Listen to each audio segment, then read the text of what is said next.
I know a young woman who studied with me and now lives overseas. She is about 30 years old. About 2 years ago, she often visited my Facebook page to read stories about karma and cause and effect. One day she told me, "I came to Buddhism through a very unexpected opportunity, and it all began with my mother." It's quite an extraordinary story, let me tell you. I shared this story with many fellow Buddhist practitioners a long time ago, but I never had the chance to write it down. Today, someone reminded me that I should record it so more people could learn from it. This is her story. Her name is V. She grew up in the Mekong Delta as the youngest daughter in a large family of modest means. At the age of 12, she left school and began working to help support her parents. Although she was the youngest child, she never received the same affection from her mother as her older siblings. Every penny she earned was handed over to her mother. Whenever her mother saw her, the only thing she asked about was money, money, and more money. Her mother was addicted to lottery tickets and illegal number gambling, spending nearly everything on them.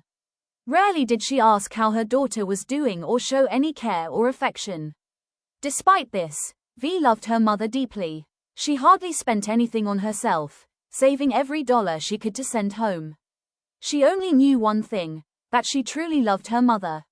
When she turned 18, her mother arranged for her to marry a Taiwanese man through a matchmaking service in exchange for a large sum of money. V did not object. She left the decision entirely to her mother. Fortunately, she married into a kind family, and her husband was gentle and caring. After moving to Taiwan, she found a job and later gave birth to a child. Once again, she saved diligently and regularly sent money back to her mother. She even sponsored her mother's visits to Taiwan. Yet her mother never seemed to appreciate her daughter's hard work. Instead, she treated V as if she were an endless source of money to fund shopping, daily expenses, and debt repayment.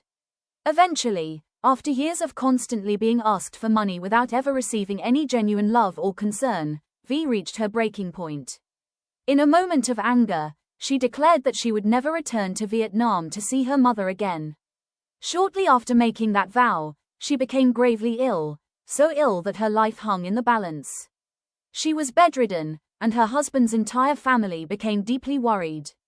They enshrined a statue of Avalokiteshvara Bodhisattva in their home and prayed for her recovery. While lying in bed, she cried every single day, overwhelmed by resentment toward her mother for never caring about her. Each day she would slowly make her way to the altar of Avalokiteshvara and weep, praying, "Avalokiteshvara Bodhisattva, ever since I was little, all I've done is work and give every cent I earned to my mother. I hardly dared spend anything on myself. I've devoted myself wholeheartedly to her. Why doesn't she love me? Why? I'm her own daughter." Day after day, her emotional suffering grew so intense that it developed into a psychological illness. Yet because she sincerely prayed to Avalokiteshvara every day from the depths of her heart, one night she had an extraordinary dream. In that distant lifetime, she saw herself as a small animal about to be devoured by a much larger beast. Terrified, she desperately searched for a way to escape. At that very moment, her present-day mother appeared. She rescued the little creature from certain death and then gently set it free. Before leaving, V, as that small animal, bowed respectfully with folded paws in gratitude, promising that one day she would repay this kindness. She awoke with a start. In that instant, she understood the karmic connection from a previous life. Nothing in life exists outside the law of cause and effect. The debt of gratitude she owed her mother from that distant lifetime had finally matured, giving her the opportunity to repay it in this life. The realization came so suddenly and so clearly that her heart was transformed. From that day on, her illness gradually disappeared. She no longer resented her mother. Instead, she understood that regardless of how her mother treated her, she still loved her sincerely and wanted the very best for her. Their bond was rooted in a debt of gratitude carried over from a previous life. After this experience, she wholeheartedly embraced the Buddha's teachings. She developed unwavering faith in the law of cause and effect, diligently practiced the Dharma, performed wholesome deeds, cultivated virtue, and recited Amitabha Buddha's name with the aspiration to be reborn in the Western Pure Land. She once told me, "Sister, karma is absolutely real. If Avalokiteshvara Bodhisattva hadn't shown me the truth, I might have spent my entire life resenting my mother and committing the grave offense of being unfilial, never realizing that she had once saved my life. I was truly fortunate. Only through the Buddha's teachings did I come to understand this.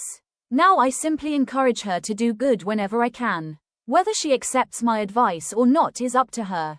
But I should never allow hatred or resentment to arise in my heart."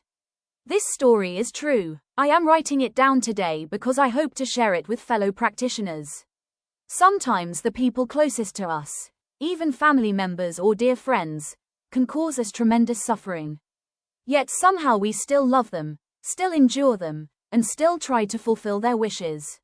Why? Perhaps because, in a previous life, we harmed them or became indebted to them in some way.